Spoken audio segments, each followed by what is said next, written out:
Hello and welcome to day 17 of the Friesian Experience Christmas Countdown, which does of course mark the first ever Human Day. Woohoo! So we will be kicking off the human segment of the Advent with our founder and director, whose nicknames include Teabag, Tracey the Sea, T-Man, Tracey, or Racy Tracey. So without further ado, allow me to introduce to you Tracey Alexander. Tracey, thank you for joining me in the friendship barn, which is yours anyway, but for the purpose of this, that chair is mine. How does it feel to be sat on it? I'd just like to add before we proceed with this video that it is significantly longer than the other Advents in the series so far. It's about 50 minutes in total. It's also not quite as comical as the horse episodes have been. That's because here we wanted to give you more of an insight into some of the journey of this place, ideas for the future, things that have happened along the way to make it happen, as we know the Friesian Experience today. And even within just under an hour, we've only touched on a tiny fraction of that. But I wanted to leave it raw and unedited so that you can have a greater understanding as possible of this place, how we do what we do and why we do what we do. So this is Tracey's interview. And yeah, we've covered a little bit of everything really. So this whole video, we don't expect you all to watch it all. If you want to, then great. But if not, feel free just to skip through bits of it, skip to the good parts, or even because it's mostly just audio, there is visual there obviously, but it's not necessary kind of like it was with the horses, so you can more just listen to it almost like it's a podcast in the background, but it's completely up to you. But anyway, thank you in advance for joining us, and I hope you enjoy this video as much as we enjoyed sitting down making it. Well, as you would say to me all the time, it's all ours, not mine. Okay. I'm scared. Are you scared? I am a little bit scared, I have to be honest, which is why I'm armed with a Nerf gun. Cool. So I might not have any eyes left after this, but then you become me. Then I become you, yeah. The one-eyed warrior. So that's quite a good thing to start with actually. Many of you may or may not know that Tracey only has 1.25 eyes. Yes. Yes. It's here. It just doesn't function very well. Like most of Tracey's anatomy. You're right. How many times in this advent can I say, Holly, you're so rude? Well, you just shoot me with the Nerf gun. I have something like 20 Nerf bullets, so I'm warning you. Right, shots fired. Anyway, so I thought to begin with, let's just talk about Tracey, Tell me about yourself. Oh no, we'd be here all day. Well, just a brief background, you haven't always lived on the farm. You moved up here early 2000s. Yeah, I should have thought about dates, shouldn't I? I've been on the farm for about, I always go by the horses' ages because Hoitzer and Hidra are 21, got them when they were 3. So my maths isn't very good, but we weren't on the farm straight away, so we've been on the farm for about 18 years now, but the farm's been in the family for over 100 years. Yeah, and do you feel that it's a very almost special and important thing to keep it there? I think that everything I do is about the horses, but also the only reason that we can have the horses here is because the farm has been with the family for so long, and myself and Tamara, we see ourselves as trustees of it, that we're just caretaking it for now for the future generations.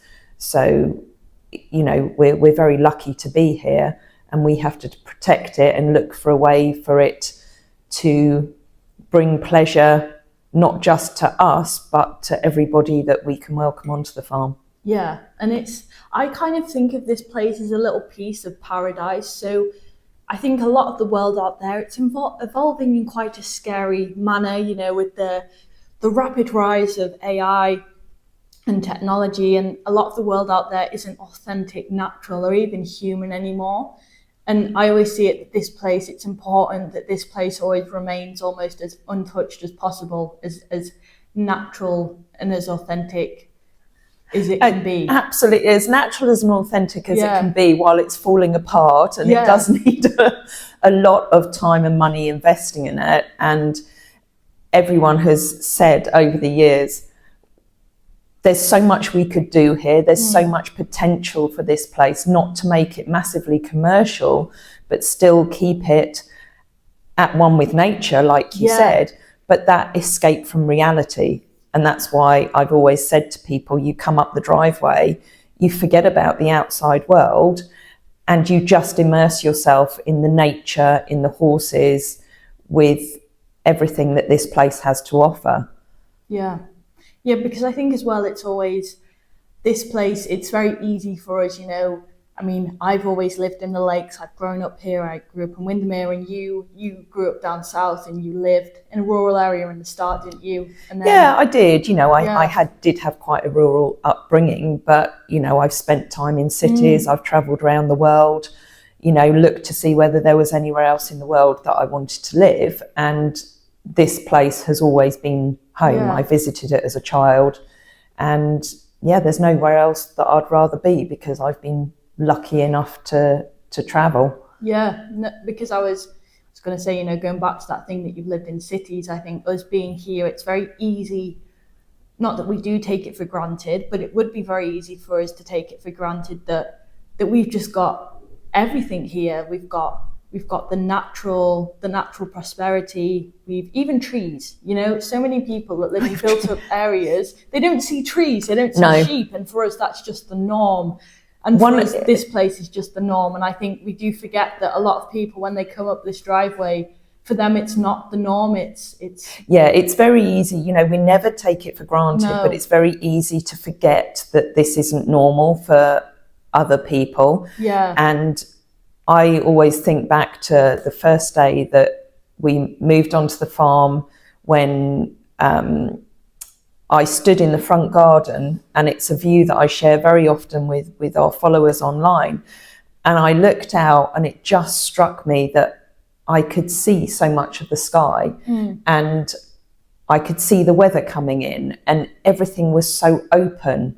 And, you know, that really hit me, and that stayed with me. And I'll never, ever get sick of that view from the front of the house.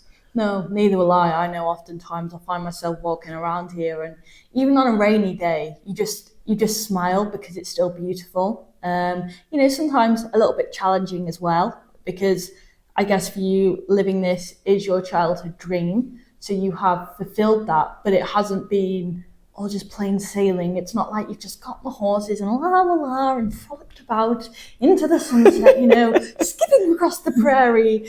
I was never very good at skipping, Hole. No, were you not? No. Should we have got skipping rope in for demonstrative purposes, yeah?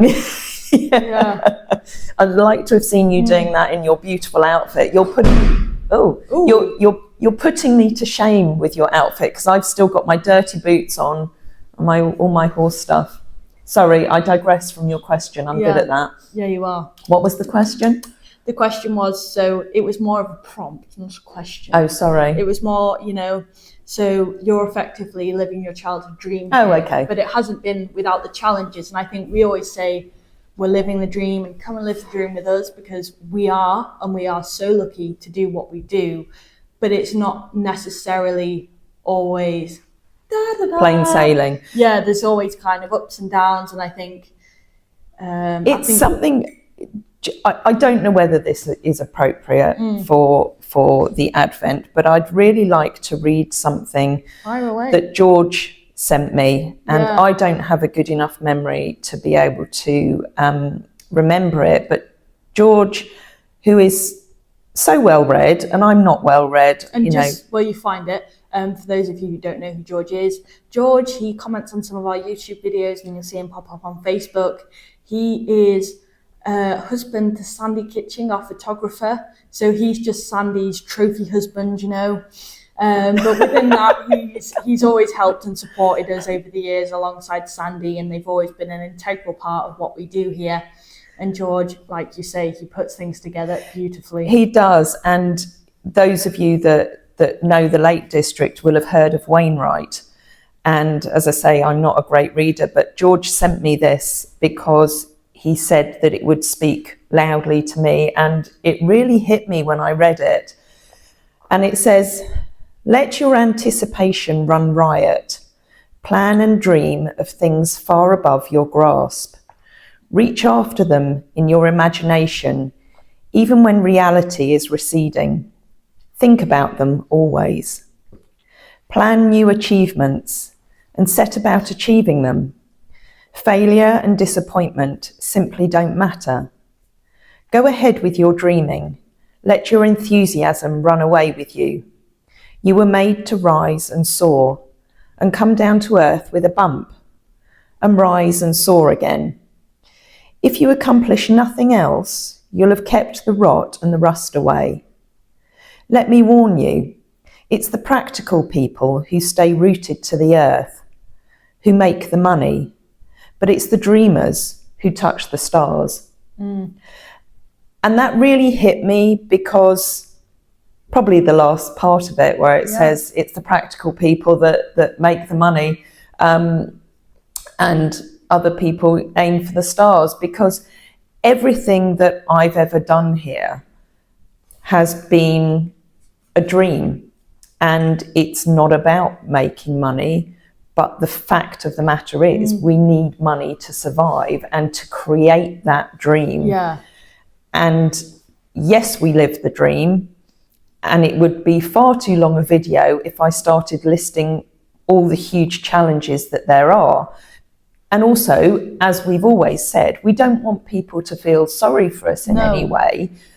We want to help people understand our dreams, our passions, because we want to share it with everyone. Yeah, and I think that's the thing. We have our dream, and then within that, it also helps other people fulfill and create their dreams, because how many people as children, like horse mad children, or just as a child, you're inspired by Black Beauty and you always dream of meeting those fairy tale horses, which, hello, 16 of them here.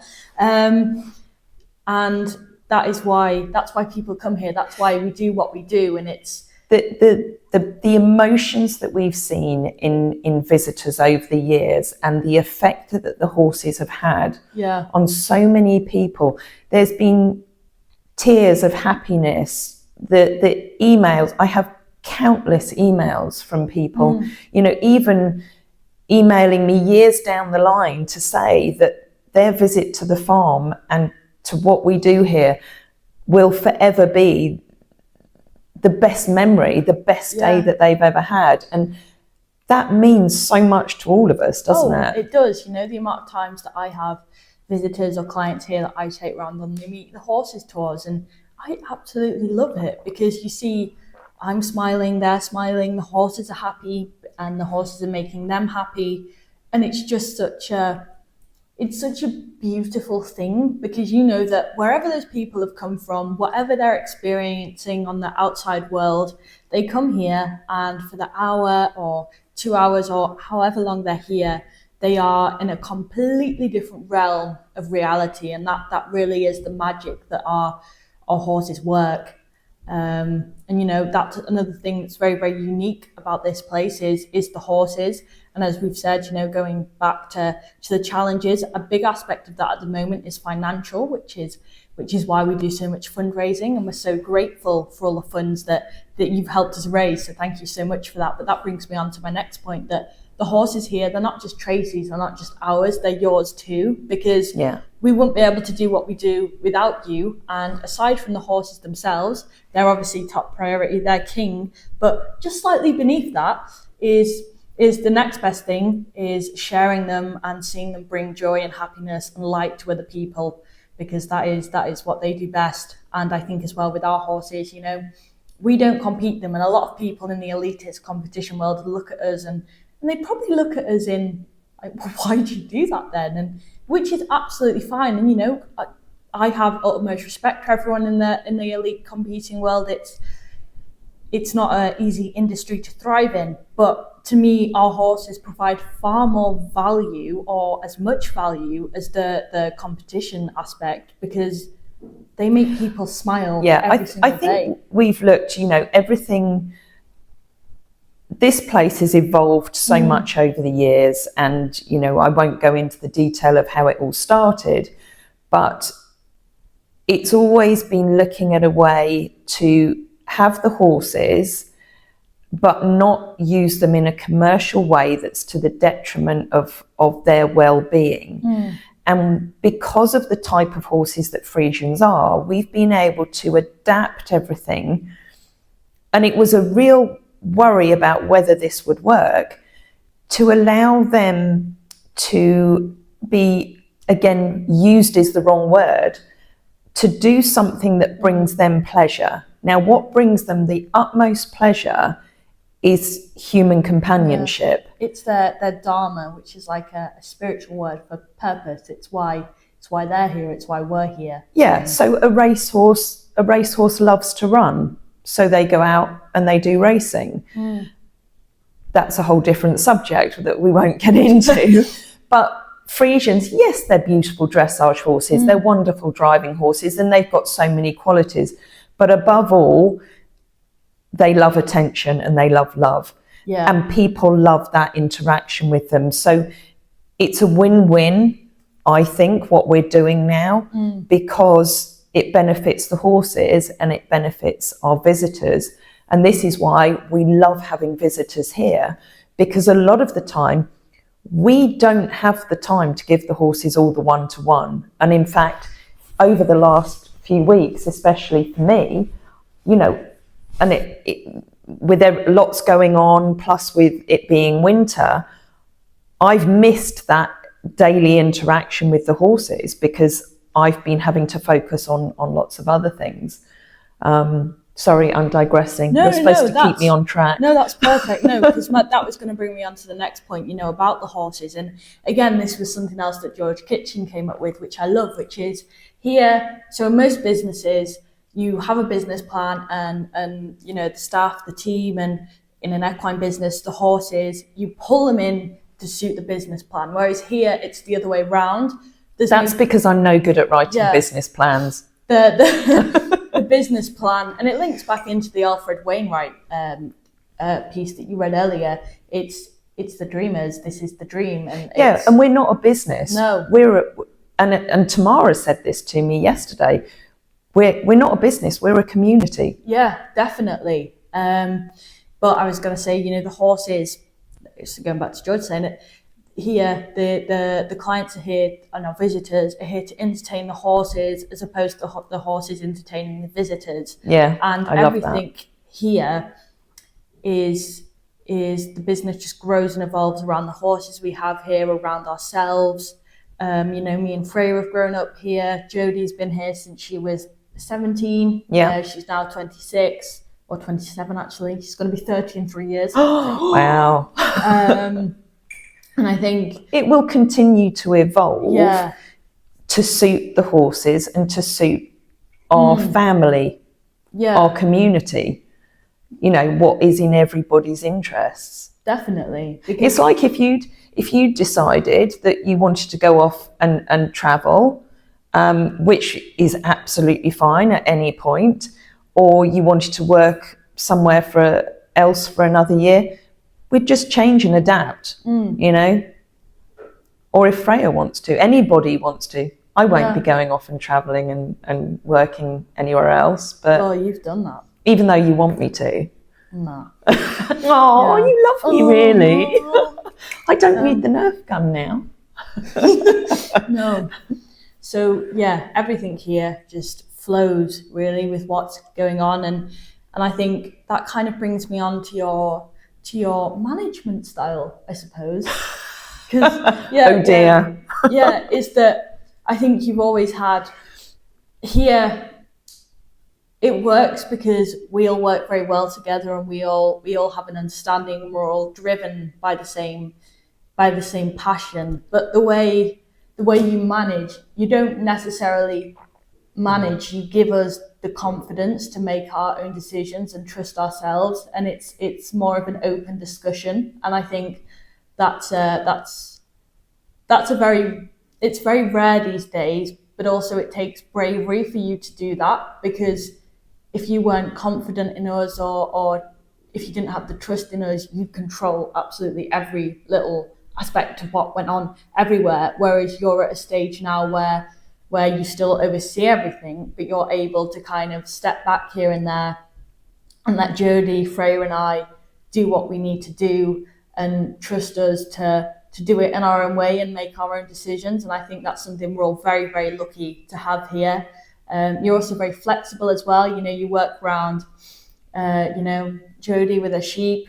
She always has a couple of weeks off lambing, and myself next year. I would like to travel a little bit, but rather than doing it in the conventional way, because even though, like you said, I could do that, I wouldn't want to be away from this place for that long. So next year, I've got several either 10-day or 2-week blocks off throughout the year. And yeah, I'm going to go off to different places. Not quite sure where yet, but yeah, and see a few other parts of the world. And we're all very lucky to have that here, because it's very rare these days that there is that kind of trust and flexibility. Thanks, Hol. I appreciate that, and it's something. It's always just come naturally to me, and I've been very lucky in my early days to have been given the trust of people to get on and do what I feel is right. And I think it's very important in life for everybody to make their own mistakes and learn from them, but learn from watching others. And I'm not a great maker of lists. There's an element of me that's a control freak, but I've had to learn to step back, because you, Jodie, Frey, you know, you're very independent, strong-minded people who have such wonderful ideas yourselves. And I think it's important to allow you all to be able to try different things. And I never think that I know it all. And, you know, I've learned so much, not just from the horses and the many years that I've been working with horses and different people, but I look at it that I've learned a lot from you as well, because none of us ever stop learning. No, and I think, sorry, I was gonna say as well, there's a door banging out there. That's another very rare thing about your style of leadership, is ordinarily people that manage or are the director of a company, it's not that they don't value the people that work for them, if I'm going to word it like that, but it's that they perhaps wouldn't necessarily consider taking on board or learning from people that aren't experienced as themselves. And I think that's always another great thing about you, is that you are always, regardless of whether someone's been in the game for 20 years or 2 years, you'll always give them the same respect, the same time of day, and always come in at looking at it from a perspective as, oh, okay, you know. I suppose it's because in my life I've always been the mediator. Yeah. I always sit in the middle, and I like to see everybody's point of view. And sometimes I will always stick with what I believe in. But if, say, you went out and did something and I didn't think it was quite right, then I would say to you why I didn't think it was right. It wouldn't be a telling off or anything like that, because I've made so many mistakes over the years, as we all do. And there's some things you might suggest a way of doing something, and I might have done a similar thing to that years gone by, and there's a reason now why I don't do it like that. So it's always a discussion. Yeah. You know, it's always, okay, well, we could do that, but I've done that in the past. It didn't work, but let's give it another go. Yeah, and I think, again, you know, that's another incredible thing that me, Freya and Jodie are blessed with, is we are allowed that space to make mistakes without worrying about any repercussions. Like, as long as we don't drastically cripple any of the horses or ourselves, pretty much anything goes. I think it's great, because obviously when I was having all the dramas and making all my mistakes, nobody ever really saw, you know, there wasn't all the social media, yet you're happy to make those mistakes and very often share them online and say to people, well, I've done this, but it was completely wrong, and I'm still learning. You know, I used to beat myself up about it. The amount of times that I would lose horses coming up the road or get trampled in the field because I was trying to do everything on my own. And, you know, that's where you learn about communicating with the horses and the way to do things more effectively. But, you know, if I can offer that guidance, plus let you get face planted in the mud every now and again, then that's great. It is. Yeah, because I always see it here. We've got some homebred horses. Others are ones that we've collected over the years on the sanctuary scheme. Yep. Some that have been kind of bought and imported from Holland, but that was way back in the kind of early days. We haven't purchased a horse for a number of years now, and I can't remember. I can't even remember who the last one was that we I think bought. it was possibly Annie. Yes, it probably would have been, and that was and she was only a yearling. That was probably 10 or 11 years ago then. More. I think I don't know, is she 15 now? Oh, yes, 14, more than 15, that, yeah. But all of the horses and ourselves, we've all just grown up here and evolved here. And again, what's so special about here is because we know that all of the horses here aren't going to go anywhere. And as long as we don't go anywhere, the horses that we work with will be for the rest of their days. And that, again, is something very unique and extremely special, because at so many other yards and other places, horses that you work with, they kind of come and go. Either you'll work with them for so long and then they get sold, or you'll do the beginning and then they'll go to another person to progress. I think that's why a lot of visitors over the years have always said, your horses are so relaxed, they're so at ease. And I think it's because they all know they've got their feet under the table, they're here for life. Yeah. And this is where it's difficult with Nero coming along, because we simply don't have the facilities or the funds to have the man hours that are needed to look after all the horses in the way that we want to look after them, that they need. But right now it looks like he's staying, but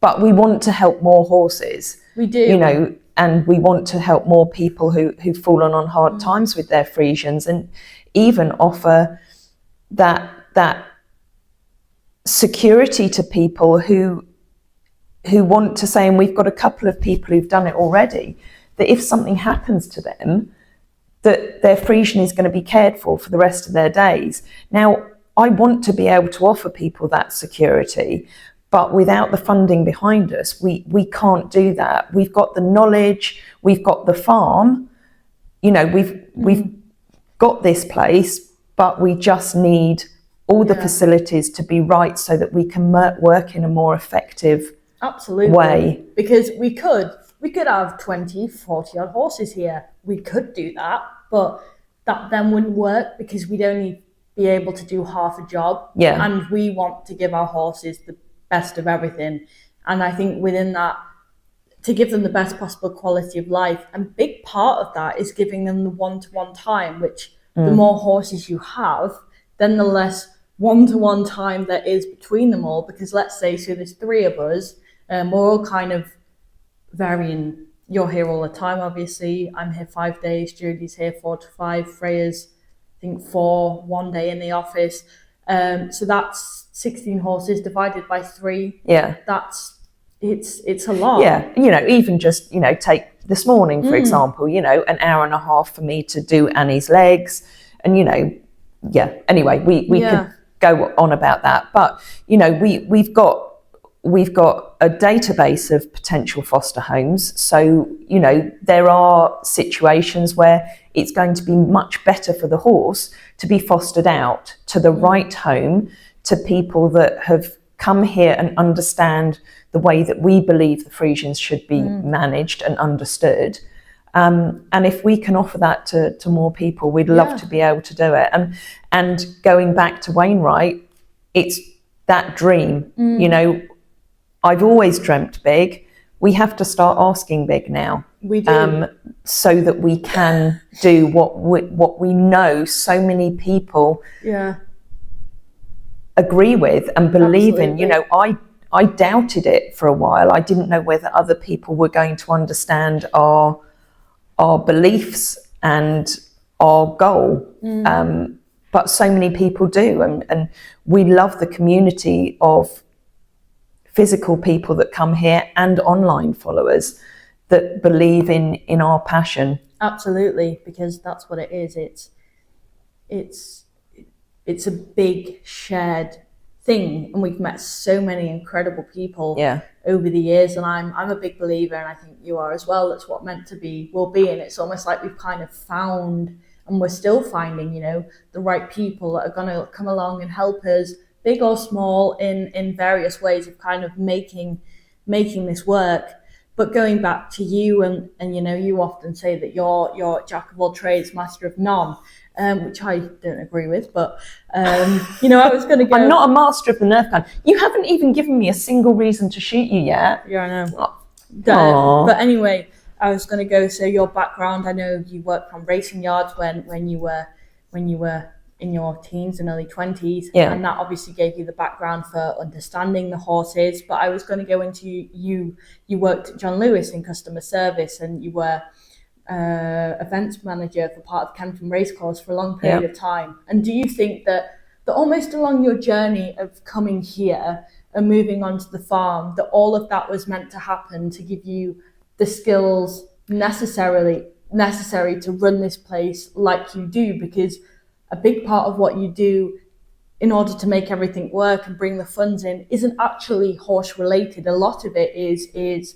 office based, people skills. I always think that you're really good at building relationships with, you know, vets, farriers, people like that which is important because it's not just a case of people like that, you know, physios. You don't just pay them and then they go way. It's more than just a service. It's building that relationship. It's a relationship that you have the trust there, and that you'll kind of you know, the better relationship you have with someone, the more that they're happy to do for you. Not that we see it like that, but no, it's just building that understanding, because you have to understand each other to work together. And I suppose, as with everybody in life, you know, the experiences that you have with people, with different industries, helps you to do what you do.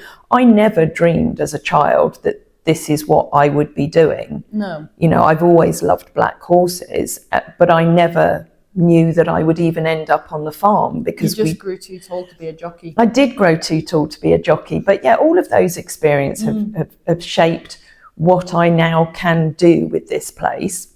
So yes, my time at Kempton Racecourse, I was there 5 years as a PA, you know, a secretary to start with, after working abroad with racehorses.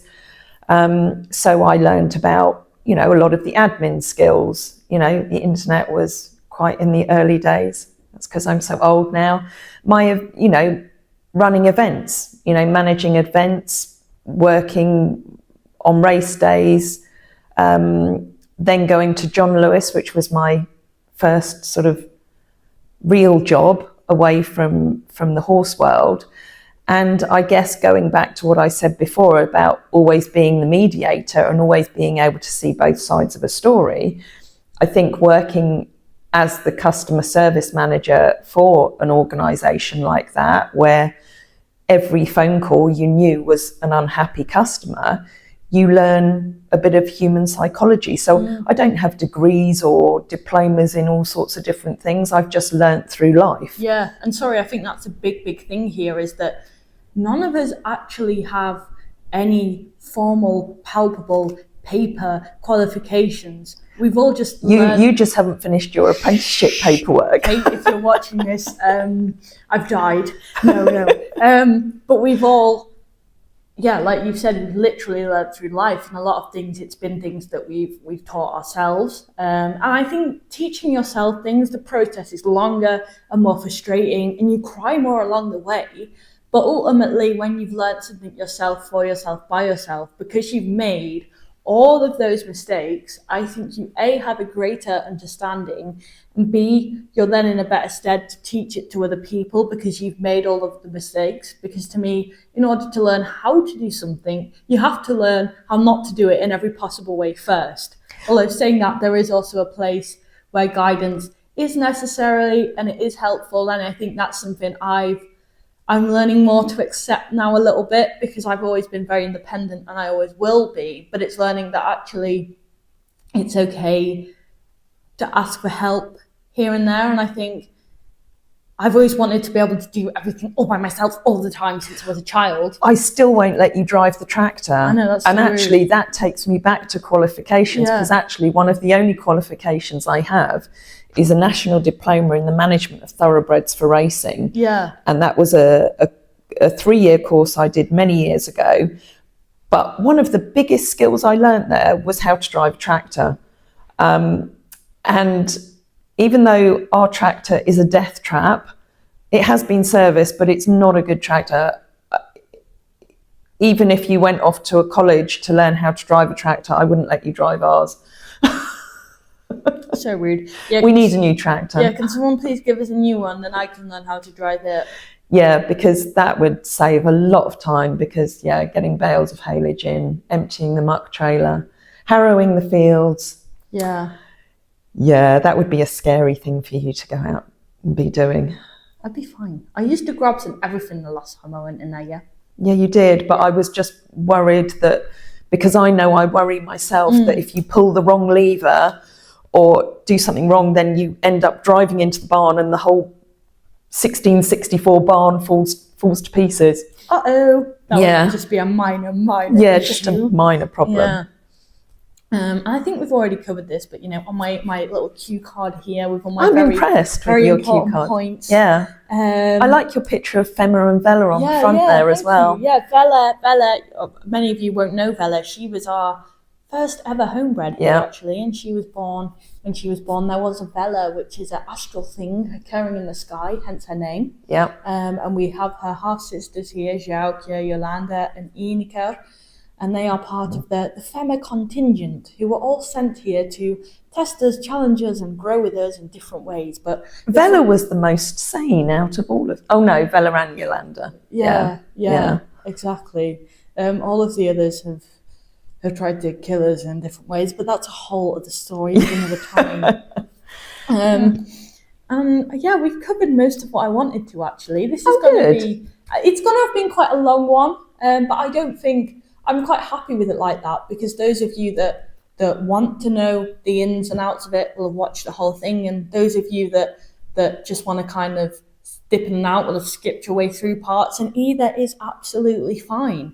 And then the last thing I wanted to ask you about was, being a female entrepreneur and a single parent to your child, because I know obviously you and Tamara, you run different parts of this together, and I guess in many ways you kind of raise Bailey together in different ways. Yeah, we do really. I mean, I wouldn't call myself a female entrepreneur in the traditional sense of what an entrepreneur is, because we clearly don't have the millions. But I look at it that I'm not a financial entrepreneur.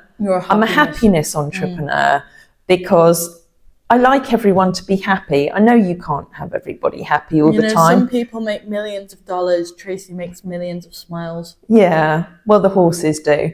But yes, I've got Bailey.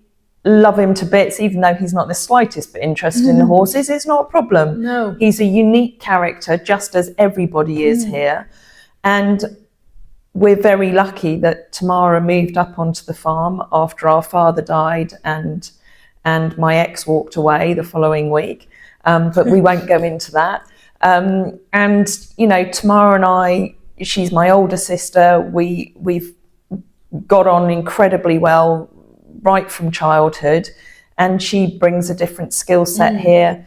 She looks after more the farmhouse side, the management of the land, and looking more to the future of how the farm can survive, which is a massive, massive challenge for her right now and gives her sleepless nights. But between us, I couldn't be doing what I do and be looking after Bailey as well. So yeah, between us, you get by. Yeah, we get by. We do good cop, bad cop. So Tamara's usually bad cop with Bailey, and I'm good cop. Especially when he wheezes on the toilet seat. But yeah, and I think Bailey, he's had a very unconventional childhood. Yeah. But I think it's been a very special one at the same time, because I know that as kids, how, this isn't the story that Freya and I will cover in our videos, but me and Freya, we started coming here with our mum, Sarah, and we'd be here every weekend and we'd help out. And I've known Bailey, as is Freya, since he was literally a day old. You changed his nappies, didn't you? Or did you never do that? I don't think I was quite old enough to change his nappies, but when he was at the stage when he started being able to use the toilet, before he could wipe his own bum properly, as a child when you're kind of like, they're being potty trained and stuff and they progressed onto the toilet, woohoo, go them. He'd literally run out of the toilet after he'd just passed feces. Oh, But then this is what he'd do. Then he'd like literally stick his bum in my face and get him to check that he'd wipe it properly. So I didn't have to change his nappies, but he's going to love you for this. Yeah. But no, me, Freya and him, we all grew up together. We all had quite a close-knit childhood. We all played around here, and that was something very special as well. It's the same upbringing that I hope all of our children have. And this is, where we're very lucky, very glad that your mum, Sarah, found us all those years ago, and we took her and you for a carriage drive. You were 4, Freya was 18 months. And again, this place wouldn't be what it is today if it wasn't for all of you. And that's where I'm very lucky as well, to have you help keep the dream alive.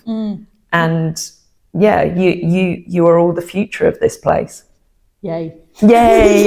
But you still can't push me down the hill in my wheelchair once I can't move around anymore. Okay, fine. Yeah. But Bailey has had a very unique childhood, and I think sometimes at the moment he knows what he has, but when he's older, I think he's really gonna look back and be like, wow, because at the moment to him it's normal. He doesn't quite know at the moment where he fits into the whole pattern, but this is the thing. He can do whatever he wants here, and the farm is here. I have visions of him having his own coffee shop here one day, because he loves to bake. And wouldn't that be wonderful if part of our Friesian village that we can build here, that he's running a coffee shop, and so many people come here and never want to leave. And if we can give people even more things here to come and enjoy, like Absolutely. Bailey's brownies, he makes the best chocolate really brownies. Does. Yeah. And I think one day he is, because even over the years we've had workaways, so he's grown up as well. Not that we've had any workaways recently, but various people from all over the world coming to help us, right since he was probably 6, if not before. 5, probably 6. Yeah. So right from an early age, he's met people from all around the world. And again, that's quite a unique thing for a child to experience. And even with me and Freya as well, to an extent, we've had the same, and it is fascinating, truly.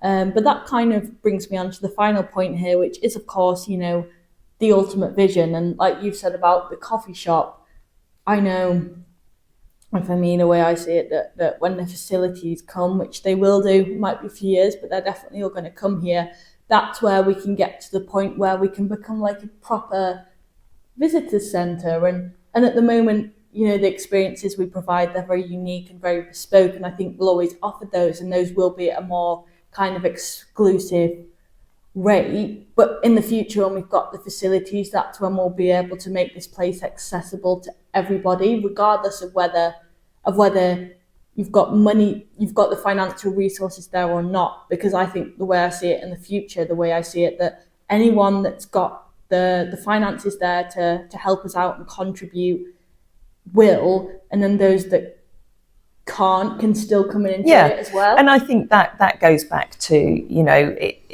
at the start of the pandemic, we had the behind the scenes Friesian experience group, which was a subscription page, £20 a year, and you could see lots of behind the scenes things.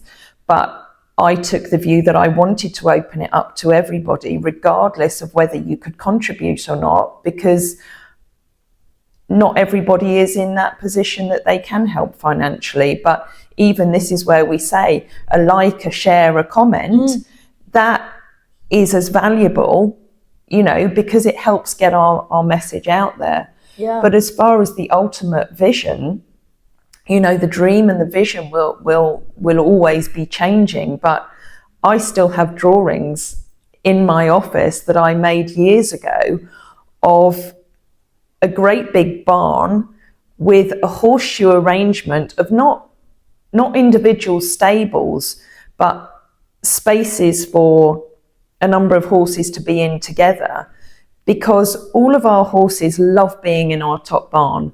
There's only 3 stables because they like that social interaction.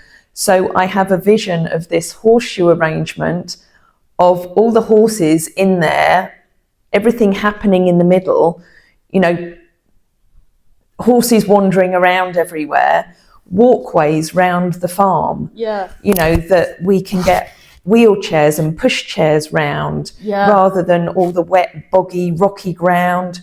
You know, tracks round the fields, round the outside with proper fencing rather than falling down electric tape, so that people can come along and just enjoy the peace and the quiet and the beauty of this place in the Carmel Valley, as well as the horses, and to be able to interact with them, chat to them over the fences, and there's all sorts of other things, like a lovely big workshop for Tamara, a covered arena with a nice open front so you can still see the view. Yeah, but I think for me, it's the core principles, which is always going to be keeping our horses as happy and as healthy and as well as possible, evolving ourselves to best look after them and best be there for them as possible, and then helping them make as many people as happy as possible. Yeah.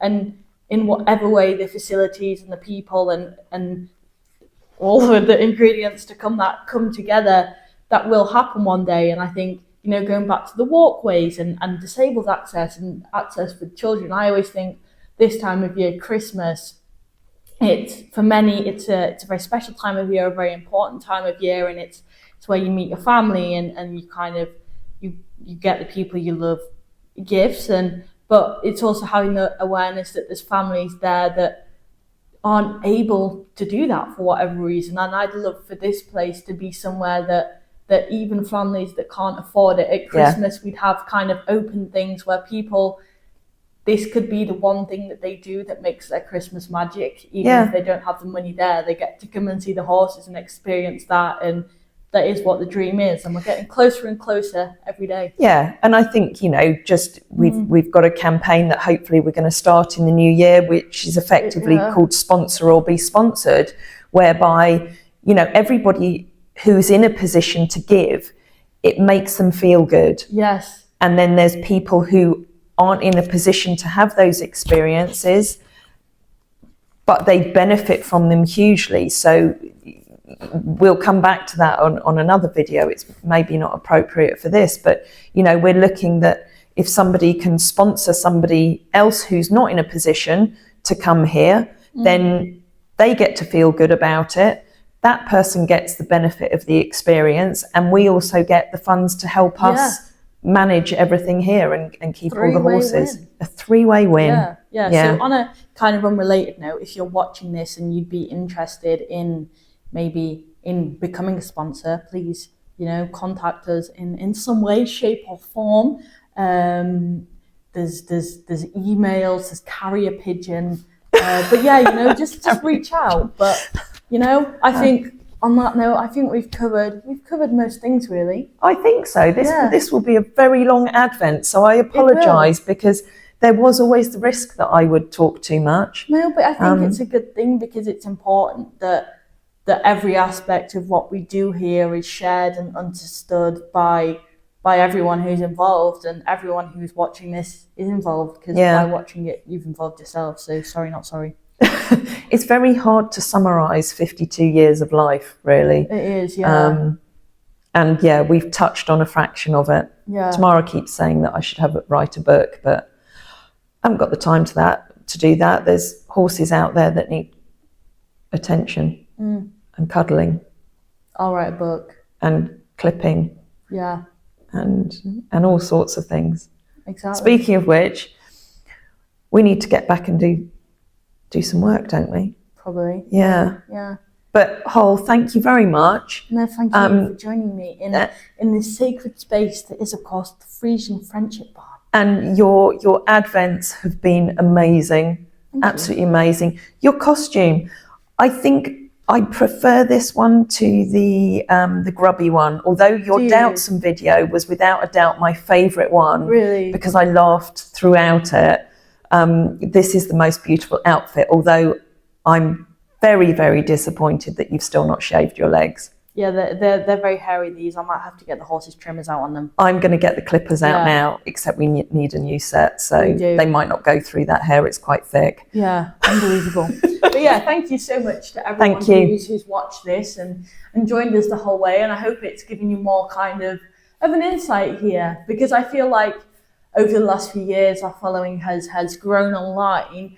But with that, you've only got kind of an understanding and been shown the kind of the more modern stuff in the last maybe 5 years or so. But I feel like here we've kind of expressed all the stuff that's happened before that and all the stuff that's going to come. But at the moment, we're in the middle. We're being the middleman, and it's exciting. So, how many more sleeps? right.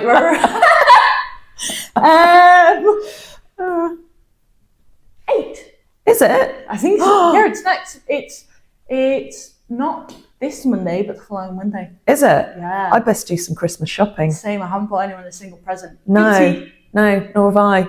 Oopsie. Yeah. Oopsie. Oh my life. Oh my life. Can I end on oh my life? Yeah, you can. Oh my Thank life. you. We're doing now to live our lives. Thank you. Bye. Oh, thank you. Cool.